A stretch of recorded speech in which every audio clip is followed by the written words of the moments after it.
আপনি কি জানেন সোরিয়াসিস শুধু শারীরিক সমস্যা নয়, এটি মানসিক এবং সামাজিক জীবনেও প্রভাব ফেলে। তাই আজ আমরা জানব কেন এবং কিভাবে এটি শরীরে মারাত্মক রূপ ধারণ করে এবং এর চিকিৎসাগুলো কী কী হতে পারে। আজ আমাদের সঙ্গে আছেন এমন একজন ব্যক্তিত্ব যিনি গত 15 বছর ধরে সোরিয়াসিস এর সফল চিকিৎসা দিয়ে আসছেন, doctor Enamul Ahsan Sohel sir. Sir, আপনাকে স্বাগতম। ধন্যবাদ। ডাক্তার, জানতে চাই সোরিয়াসিসটা আসলে কি? সোরিয়াসিস একটা দীর্ঘস্থায়ী অটো ইমিউন ডিজিজ। তো ইমিউনিটির গোলযোগের কারণে এই রোগটা হয়ে থাকে এবং দীর্ঘস্থায়ী জটিল। এই রোগ একটি স্কিন ডিজিজ, চর্মরোগ যেটা বলা হয়। এই স্কিন ডিজিজ কী হয়, সাধারণত ন্যাচারালি আমাদের এই স্কিন 28 ডেজ পর পর চেঞ্জ হতে পারে, 24 to 28 ডেজ পর পর, যে কারণে আমরা এখানে স্কেলিং দেখি না। কিন্তু যখন সোরিয়াসিস হয়ে থাকে তখন সাধারণত আমরা 2 to 4 ডেজ পর পর, অর্থাৎ 2 থেকে 4 দিন পর পর স্কিনটা চেঞ্জ হয়ে যায় এবং স্কিনটার নিচে আরেকটি স্কিন তৈরি হয় এবং এইভাবে টিস্যুগুলো মারা যায়, উপরের স্কিনগুলো, যা স্কেলি রূপ নেয়। এটাকেই আমরা সাধারণত সোরিয়াসিস বলে থাকি। সোরিয়াসিসটা আসলে কেন হয়?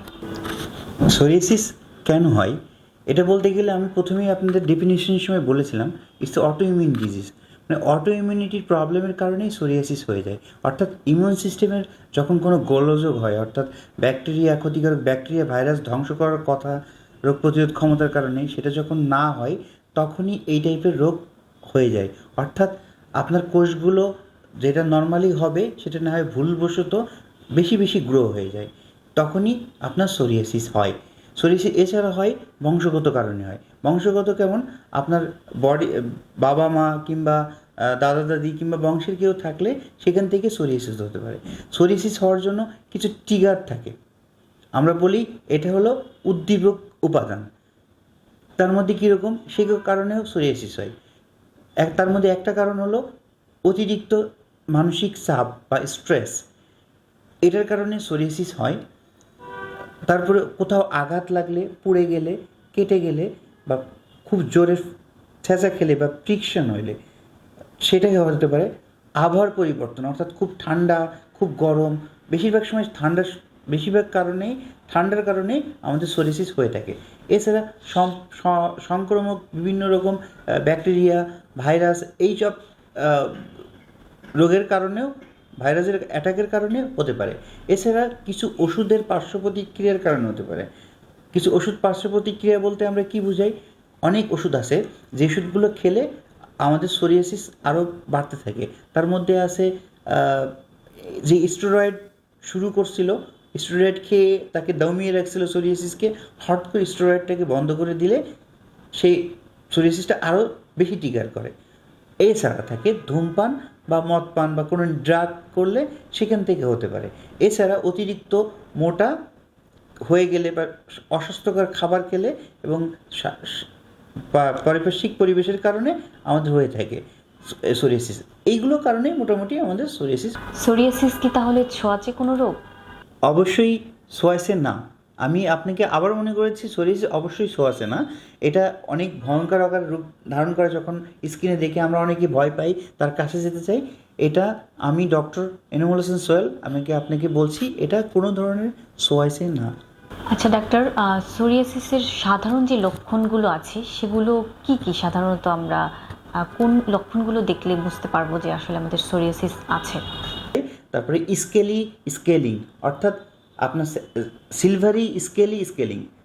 তো সিলভার টাইপের, অর্থাৎ সাদা সাদা আঁশযুক্ত বা সোনালি আঁশযুক্ত স্কেলিং হয়, চামড়া উঠে যায়, চুলকানি থাকে, প্রচুর চুলকানি থাকে, নখে হলুদ হয়ে যায়, নখের অংশ হলুদ হয়ে যায়, নখ মোটা হয়ে যায় এবং মাঝে মাঝে নখ উঠে যেতে পারে। মাথায় প্রচুর পরিমাণে খুশকি টাইপের মনে হয়, কিন্তু এটা স্কাল্প সোরিয়াসিসের কারণে সালটা টাইপের হয়, মানে মোটা মোটা মোটা হতে থাকে, এই টাইপের সিমটমগুলি। এবং প্রচুর পরিমাণে চুলকানি থাকে, বডিতে প্রচুর চুলকানি থাকে। বংশগত কারণ ছাড়া আর কি কি কারণ থাকতে পারে সোরিয়াসিসের এই রোগের ক্ষেত্রে? মানসিক স্ট্রেস, তাছাড়া ত্বকে আঘাত লাগার কারণে হতে পারে, ব্যাকটেরিয়া সংক্রামক কারণে হতে পারে। ব্যাকটেরিয়া সংক্রামক বলতে স্টেফোকোকাল যে ভাইরাস ব্যাকটেরিয়া যেটা আমাদের টনসিলে অ্যাটাক করে, সেখান থেকে আমাদের সোরিয়াসিস হতে পারে। এছাড়া কিছু নির্দিষ্ট ওষুধের পার্শ্ব প্রতিক্রিয়ার কারণে সোরিয়াসিস হতে পারে, শরীরে আঘাত লাগার কারণে সোরিয়াসিস হতে পারে, অস্বাস্থ্যকর জীবনযাপন এবং কোনো নেশা কিংবা অতিরিক্ত স্থূল হয়ে গেলে আমাদের সোরিয়াসিস আসতে পারে। আরেকটা বিষয় জানতে চাইবো, মানসিক স্ট্রেস কি সোরিয়াসিস এই রোগটাকে বৃদ্ধি করতে সহায়তা করে? বলেই থাকি 60-70% মানসিক স্ট্রেসের কারণেই আমাদের সোরিয়াসিসটা ডেভেলপ করে। কেন ডেভেলপ করে? রোগ প্রতিরোধ ক্ষমতা কমিয়ে দেয়। কীভাবে কমিয়ে দেয়? কারণ আমাদের ওই সময় কিছু স্ট্রেস হরমোন নিঃসরণ হয়, সাথে কর্টিসল নামে একটা হরমোন নিঃসরণ হয়, যে হরমোনটা আমাদেরকে রোগ প্রতিরোধ ক্ষমতার ইমব্যালেন্স করে দেয়, অর্থাৎ রোগ প্রতিরোধ ক্ষমতা ঠিকমতো করতে পারে না। সো এই জন্য তখন সোরিয়াসিসটা বেড়ে থাকে। এছাড়া যেহেতু স্ট্রেসে থাকে, তখন বেশি স্ট্রেসে থাকার কারণে আমাদের অটোমেটিক্যালি অ্যাবনর্মালিটিস এবং শরীরের যে জায়গাগুলো সোরিয়াসিস আছে সেখানে চুলকানি আসে। আর আমরা জানি বেশি চুলকানি হলেই সেখান থেকেই সোরিয়াসিসটা আরও বাড়তে থাকে।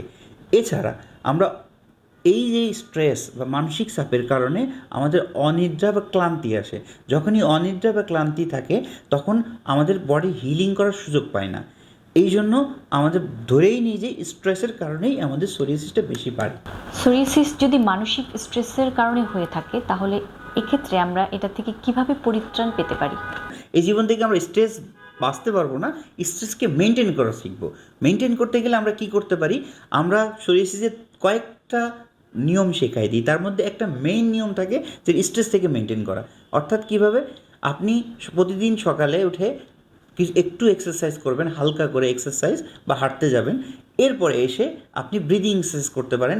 জোরে করে ব্রেথ নেবেন নাক দিয়ে, নিয়ে এটাকে কিছুক্ষণ আটকে হোল্ড করে আবার মুখ দিয়ে ছাড়বেন। ছাড়াটা যেন 7 থেকে 10 সেকেন্ড ধরে হয়। এছাড়া আপনি পর্যাপ্ত পরিমাণে 6 থেকে 8 ঘন্টা ঘুমাবেন। এছাড়া আপনি এই স্ট্রেসকে রিলিভ করার জন্য আপনার আপন বা প্রিয়জনদের সাথে বেশি বেশি কথা বলবেন। এই কয়েকটা কাজ করলে আপনি কিছুটা হলেও মানসিক প্রেশার থেকে দূরে থাকবেন। আপনি সোরিয়াসিসের যে চিকিৎসা আছে সেটা কোন উপায়ে করে থাকেন? এটা কি মেডিকেশন নাকি থেরাপি? এটা psoriasis depends on stress management শেখায়।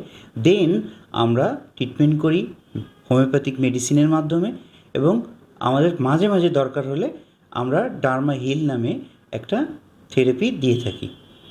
আরেকটা গুরুত্বপূর্ণ বিষয় জানতে চাইবো, সোরিয়াসিস এর ক্ষেত্রে হোমিওপ্যাথি কতটা কার্যকর ভূমিকা পালন করে? ট্রিটমেন্টগুলো কী হয়?